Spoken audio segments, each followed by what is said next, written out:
What's up, people? This is Visarix, and it seems like there's a lot of bad information out there about the jungle that makes it harder to pick up than it needs to be.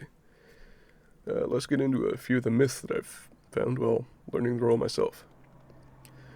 So the first one is that it's like playing a completely different role, or a completely different game, compared to other roles. In reality, it's going to rely on the same fundamentals and rules of the game as other roles. I'll give an example here. If you're playing mid lane and you want to take a dragon, you're not just going to leave your lane in whatever state it's in and then go solo it. Your enemy laner would have the chance to push out the lane, take plates, deny you CS, and potentially collapse on you and get a pretty free kill. Similarly, if you're playing a jungler and you go straight to the dragon while all your top camps are up, it gives the enemy a chance to, take your entire top side, potentially collapse as well with their laners and kill you if they have priority in the lane. Or even just solo if you're a champion that takes a lot of damage while doing the objective. So it's really similar to lane in how you want to handle resources. You want to plan ahead to take the objectives rather than just deciding to take them when they spawn. And the second one is about clear speed.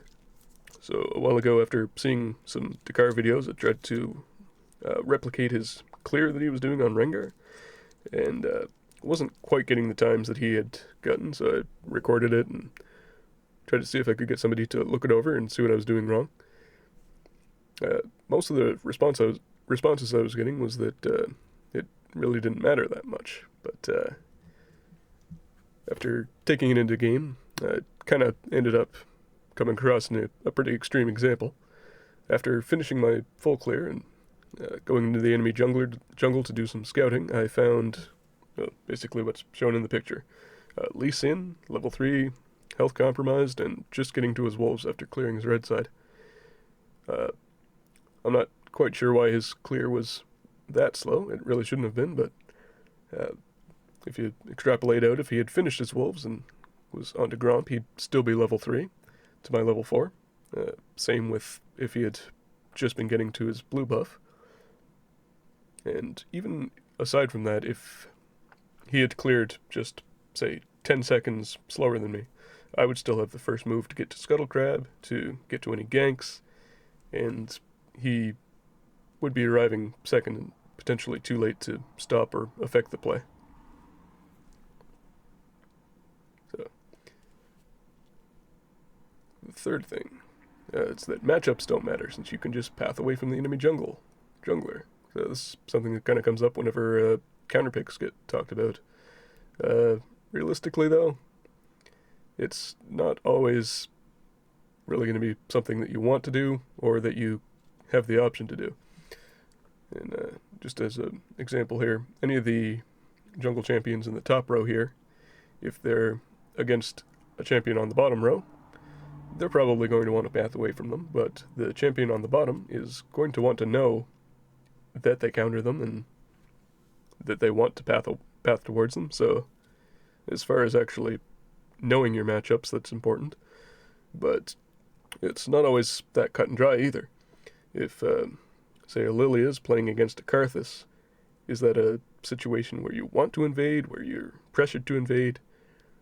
Do you outscale? Are you going to get outscaled if you just handshake farm all game and path away from them? And similar situation with the champions below. If you're playing Lee Sin versus Nidalee, do you need to path away from Nidalee? The other situation is the second image here. The specific champs don't matter. It's just say you have an extremely volatile bot lane and solo lanes that you don't really benefit as much from pathing towards. Like if you're the top team comp, then pathing away from bot lane and letting the enemy jungle split the map isn't really going to benefit you that much. You don't get a whole lot from ganking a Malphite, and Vladimir wouldn't have much setup at all for a kill, especially in a LeBlanc. So it's really wouldn't make a whole lot of sense to path away in that situation. You might need to consider your own matchup, sure, but if you're not something that just hard loses, then in the 1v1 and can kind of stand your ground, it doesn't really make sense to just concede bot lane for that. And number 4, jungler can go anywhere at any time. So this is another thing that's more something that laners tend to seem to think, is that, at any given time, the jungler can just run towards their lane and gank their lane opponent. But if you have no camps on that side of the map, even if you get the kill on your lane opponent, first of all, you're opening up the possibility for the enemy to counter jungle you, but you're also so far away from taking anything that you're kind of just falling behind naturally, even without enemy intervention. It's about resource management. You do want to be as close to the next thing that you want to do as possible. So if, example here, Udyr's top side is the next one to respawn. You can see by the hourglass there. So pathing towards bot side here, even if he affects a lane or takes the dragon, after that it would still be a bunch of time until, there would still be a lot of time left until anything spawns on that side of the map, so it would leave him running to the other side of the map in order to start getting resources again. So you're creating delays in becoming fed. Number 5, jungler's job to get their lanes ahead. So, not really, honestly. If you play only to get your lanes ahead and put yourself behind as a result, you're kind of just giving away agency and honestly more or less going even in terms of potential to win the game. If you're able to get yourself and an ally ahead, then that's obviously actually getting you an advantage.